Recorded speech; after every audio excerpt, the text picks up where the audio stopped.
संबंधित कुछ विचारों पर आज हम लोग, कुछ बिंदुओं पर आज हम लोग चर्चा करेंगे।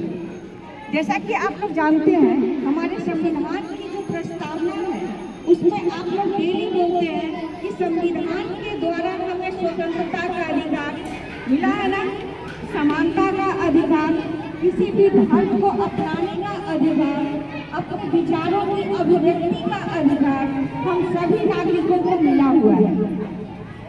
आप बच्चों को हमारे संविधान की तरफ से कुछ अधिकार मिले हुए हैं जिसकी जानकारी आप सभी बच्चों को होनी चाहिए। जैसे आप लोग 14 वर्ष की आयु तक, 6 वर्ष से 14 वर्ष की आयु तक बच्चे को निःशुल्क शिक्षा देना है। आप लोग जो यहाँ पे आप लोग जो शिक्षा ग्रहण कर रहे हैं, इसके लिए आपको किसी भी तरह का पैसा कौड़ी देना होता है? नहीं ना देना होता है। इसके साथ ही साथ हम लोग देखते हैं कि आपको निःशुल्क शिक्षा के अधिकार के साथ आप लोगों को दोपहर में भोजन भी मुफ्त दिया जाता है, मिलता है ना? उसके बाद देखिए आप लोगों को पढ़ने के लिए किताब मिलता है, उसके लिए आप लोगों को किसी तरह का कोई दिया जाता है, कुछ पैसा दिया जाता है, कोई भेदभाव किया जाता है? नहीं किया जाता है।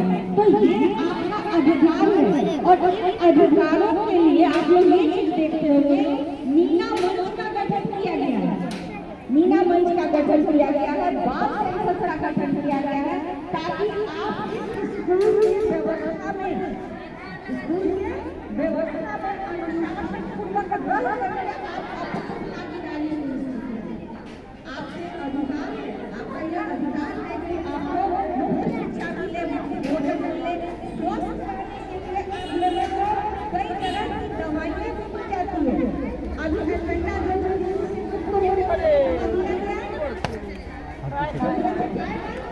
इसके लिए आप लोगों को पैसा दिया गया?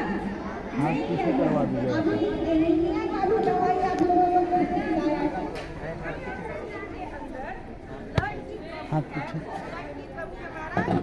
होता है उससे। इसके बाद भी अगर हम लोग देखें, जैसे आप लड़कियों की शादी छोटे उम्र में ही कर दी जाती है ना, तो इन लड़कियों की शादी की उम्र 18 वर्ष से कम नहीं होनी चाहिए।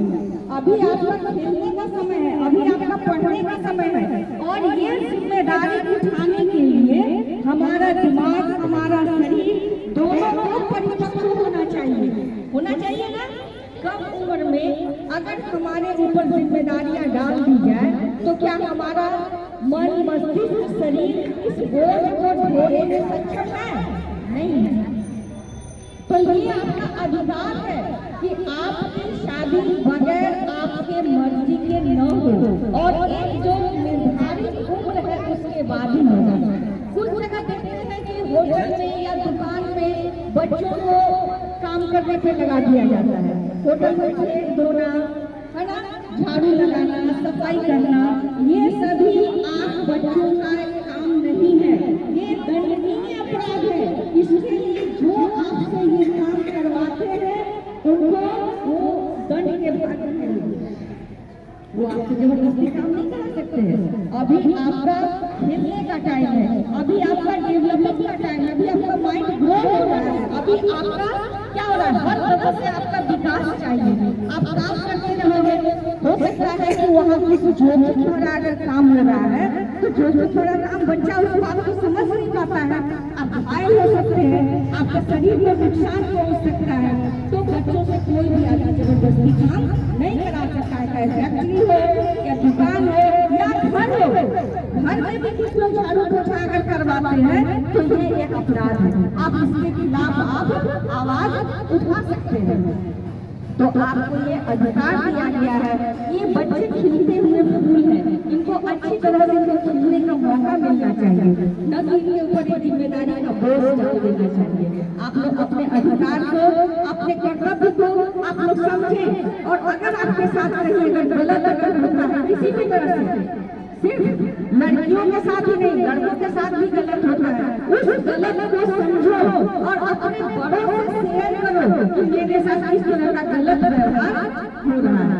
लड़कियों को कभी कभी गुड टच और बैड टच के बारे में भी बताते हैं। ये भी हर एक लड़कियों को इसके बारे में सही जानकारी होनी चाहिए।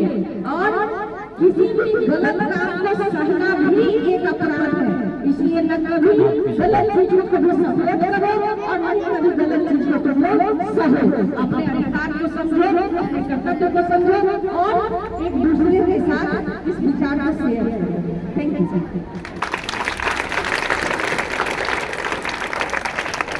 नीलू मैम के लिए एक बार फिर से जोरदार ताली बजाइए।